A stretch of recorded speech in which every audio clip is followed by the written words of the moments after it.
We're here because free speech is under attack. We're here because people are being convinced that socialism works. We're here because people are being judged guilty until proven innocent. We are fighting back with facts. This is not a safe zone, so buckle up, Buttercup. This is the raw, naked truth.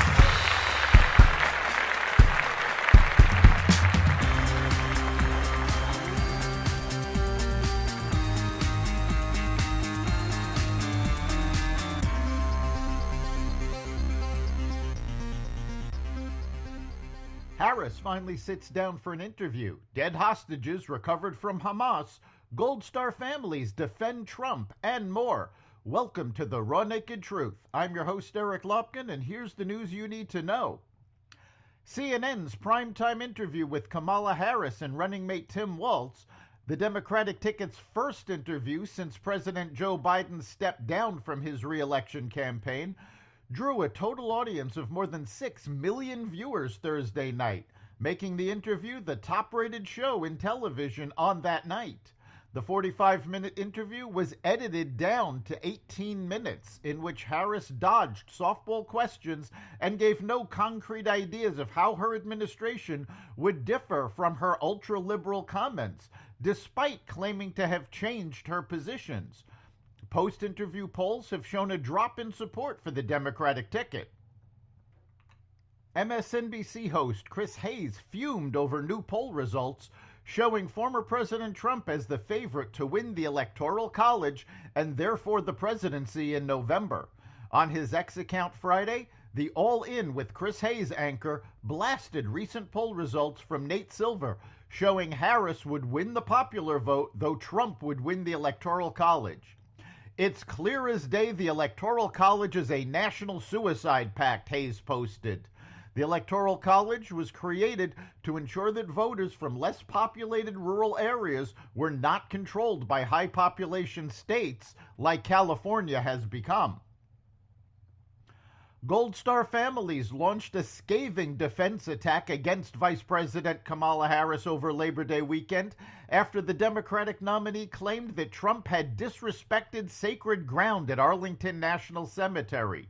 You should be ashamed and embarrassed about your lack of empathy and decency as a human being, Darren Hoover, the father of Marine Staff Sergeant Taylor Hoover, said in a video shared by Trump and directed at Harris. You are only in this for the power and prestige. You don't care for our military or our citizens of this country. Hoover was one of the 8 Gold Star family members who recorded video messages published on Trump's X account slamming Harris for claiming that Trump had disrespected sacred ground last week at Arlington National Cemetery on the anniversary of the Biden-Harris's administration botched withdrawal from Afghanistan that left 13 U.S. service members killed. Trump joined Gold Star families at the National Cemetery in Virginia last Monday for a wreath-laying ceremony to honor the 13 service members who were killed during the terrorist attack at Abbey Gate outside Kabul's Hamid Karzai International Airport on August 26, 2021. Families of those who died said they had invited Trump to the public event and also had approved a Trump campaign photographer to record the event. Both Biden and Harris were invited to the event, and neither one showed. The bodies of 6 Hamas-held hostages are confirmed after recovery from underground tunnels, including an American. Israeli Prime Minister Benjamin Netanyahu mourned the deaths of 6 hostages whose bodies were recovered in Gaza this weekend. The 5 Israelis and 1 Israeli-American were confirmed dead on Saturday, with the IDF saying they appeared to have been murdered shortly before Israeli forces arrived. Together with the entire nation, my wife and I share in the family's deep mourning. I would like to express deep appreciation for our forces, for the brave IDF soldiers and ISA fighters who risked their lives in order to return our sons and daughters, Netanyahu said. I say to the Hamas terrorists who murdered our hostages, and I say to their leaders, you will pay the price. We will not rest, nor will we be silent. We will pursue you, we will find you, and we will settle accounts with you, he continued.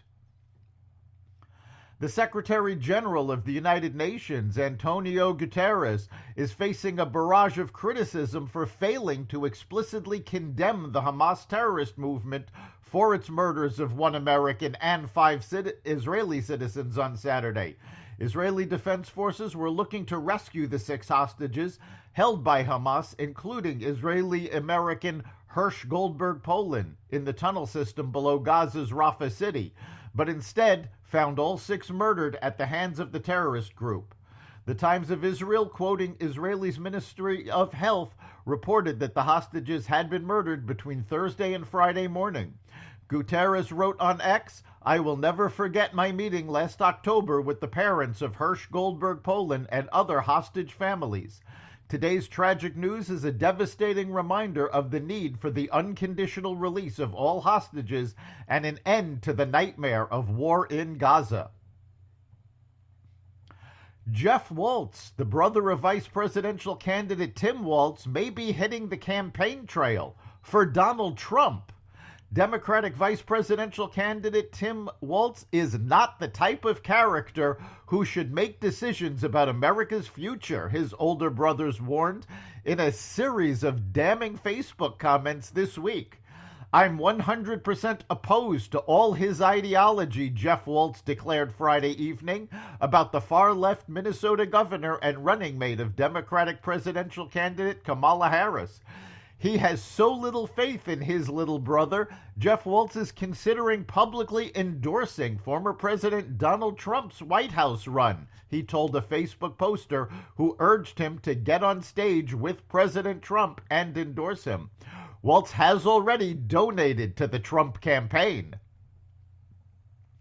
Chinese government-backed trolls are targeting U.S. voters ahead of the 2024 presidential election, assuming fake identities of politically engaged voters on social media to promote divisive narratives around issues including gun control, racial inequality, and the Israel-Hamas war, according to new research. The propaganda push, which researchers attributed to a prolific influence network known as Spamouflage that has been previously linked to the Chinese government, has sought to undermine confidence in U.S. elections, a new report said. The push has been somewhat agnostic on the candidates themselves, targeting former President Donald Trump and both Democratic presidential nominees, Vice President Kamala Harris and President Biden, before he exited the race. One of the world's largest covert online influence operations, an operation run by Chinese state-linked actors, has become more aggressive in its efforts to infiltrate and sway U.S. political conversations ahead of the election, said Jack Stubbs, chief intelligence officer at the research firm Graphica, which published the report Tuesday on Spamouflage's alleged activities. Thousands of workers at 25 hotels across the country remained on strike for a second day on Monday, demanding higher pay and the reversal of pandemic-era cuts, with members in more cities expected to join the strike. On Sunday, around 10,000 hotel workers walked off the job, kicking off the strike during the busy Labor Day weekend at 25 hotels in 8 cities, including San Diego, Seattle, San Francisco, Boston, and Honolulu. The workers are represented by the Unite Here union and work for the Marriott, Hilton, and Hyatt hotel chains. In a statement, Unite Here said the workers are striking after months of unresolved negotiations. Michael D'Angelo, Hyatt's head of labor relations in the Americas, said in a statement to Barron's that our colleagues are the heart of our business, and Hyatt has a long history of cooperation with the unions that represent our employees, including Unite Here. We are disappointed that Unite Here has chosen to strike while Hyatt remains willing to negotiate. We look forward to continuing to negotiate fair contracts and recognize the contributions of Hyatt employees. A Hilton spokesperson told Barron's in an email that the company makes every effort to maintain a cooperative and productive relationship with the unions that represent some of our team members. We remain committed to negotiating in good faith to reach fair and reasonable agreements that are beneficial to both our valued team members and to our hotels. Marriott Hotels so far has made no comment. That's the Raw Naked Truth. You can catch every episode of the Raw Naked Truth at xvadio.com, the Apple Podcasts app, Google Podcasts, Spotify, iHeartRadio, Audible, Amazon Music, and other platforms that respect freedom of speech. We'll see you next time.